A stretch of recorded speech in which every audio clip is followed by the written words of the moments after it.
All my life, I've been losing time. Last night, I finally found out why. I started losing time when I was 10. I remember it clearly. I woke up and looked at the clock, 7:32 a.m. I went over to the closet and started picking out what I'd wear to school. A few minutes later, my mom poked her head in. "We need to leave or we're going to be late." I glanced at the clock. 8:32. At the time, I didn't think much of it. I thought I'd looked at the clock, fallen back asleep somehow, and then gotten out of bed. Or maybe it was some weird daylight savings thing. But then it kept happening. When I was 12, I lost time on a field trip to the Museum of Natural History. I drifted away from the group to look at the mineral collection. What felt like 10 minutes of staring at a slab of malachite was 3 hours. 2 police officers found me.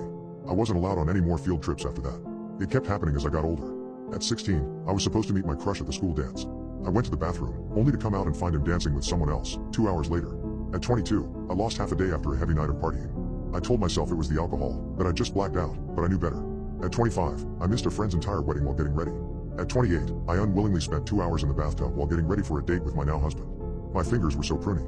And then, a year ago, there was the incident. I went into the kitchen to grab a snack while watching my 2 sons. After grabbing a handful of chocolate chips, I glanced at the oven clock. It was 45 minutes later. I ran out of the kitchen, screaming my sons' names, but they were okay. They could have drowned, run away, fallen, or died. But instead, they were pouring chocolate milk onto the rug and stomping in it, laughing. That was what spurred me to act. I saw a psychiatrist, a sleep specialist, to test for narcolepsy. I saw every kind of doctor I could think of. They did MRIs, EKGs, and every kind of test. They found nothing. So I decided to study it myself. I got a journal and started writing down each episode. When it happened. For how long. What I was doing at the time. What I'd eaten, drank. There isn't a pattern, I told my husband. I mean, it only happens while I'm alone. But that's the only common thread. There's got to be a pattern. Let me have a look. My husband Adam is a man of science. Everything can be empirically proven, according to him. Life all comes down to numbers and equations. There's no room for the unexplained. There isn't a pattern, I said, handing him the little black book. There's got to be. He sat in the armchair for a good 20 minutes, flipping through the pages. I sat there, awkward, a feeling of unease clenching my stomach. "They're getting more frequent," he muttered, not looking up. I knew that already, I just didn't want to say it out loud. I'd had 3 episodes just in the past 6 months. As many as I'd had in my entire 20s. I was scared.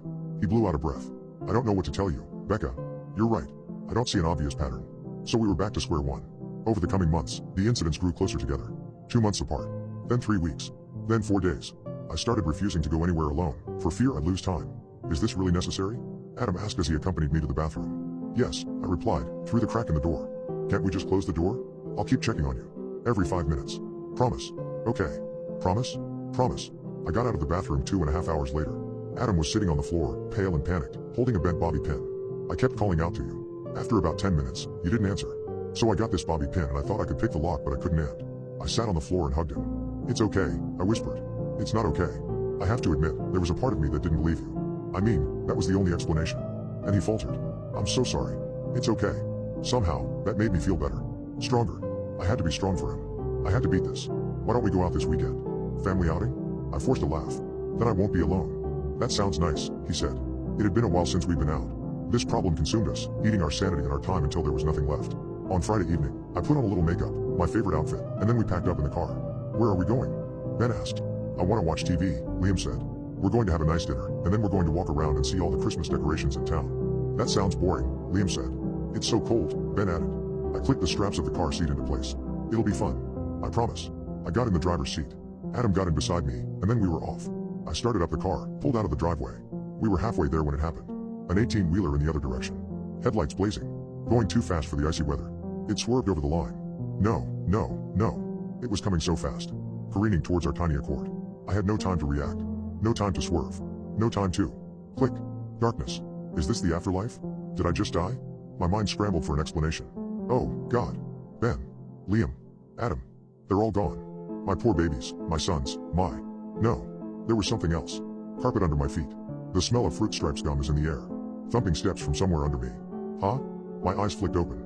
I was standing in my room, looking into a closet full of pink and purple clothes. What? I'm back in my room? I stood there for a long time. Close to an hour. Then, click, I was standing in the museum, cold air nipping at my arms. Staring up at a slab of malachite, studying the dark green lines that bubbled and swirled around each other. Click, I was standing in the high school bathroom, staring at my reflection. The rolling guitar of Lifehouse's You and Me spilling in. Click, lying in bed, staring at the ceiling, head pounding. Click, standing in front of a mirror, wearing a royal blue dress. Click, laying in the bathtub. Click, standing in the kitchen, staring at the oven clock, chocolate chips melting in my hand. Click, click, click. All the time I'd lost was dumped on me all at once. Hours, days, happening all in the span of a millisecond. My life flashing before my eyes. And time. The time I needed to think. My eyes snapped open. The truck was roaring towards us. Immediately, I jerked the steering wheel. We careened into the grass. The truck slammed by, tires screeching on the asphalt. We wheeled through the mud and then rolled to a stop. I looked at my husband. He stared at me, breathless and pale, from the passenger seat. I turned around. Both our sons stared back at me, wide-eyed, trapped in their car seats. Ben spoke first. Can we do that again? I broke into laughter. Soft, at first. Then loud, manic, freeing as relief spilled over me. No, we can't.